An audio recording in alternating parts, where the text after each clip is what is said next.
ముఖ్యమంత్రి రేవంత్ రెడ్డితో ఎంఆర్పీఎస్ అధ్యక్షుడు మందకృష్ణ మాదిగ భేటీ అయ్యారు.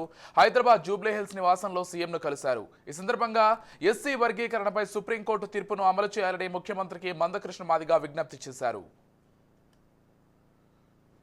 మందకృష్ణతో పాటు మంత్రి దామోదర రాజనరసింహ, ప్రభుత్వ విప్ అడ్లూరి లక్ష్మణ్, ఎమ్మెల్యేలు వేముల వీరేశం, కవ్వంపల్లి సత్యనారాయణ, కాలే యాదయ్య, లక్ష్మీకాంతరావు, మాజీ మంత్రి మోత్కుపల్లి నరసింహులు, మాజీ ఎంపీ పసునూరి దయాకర్ సీఎంను కలిశారు.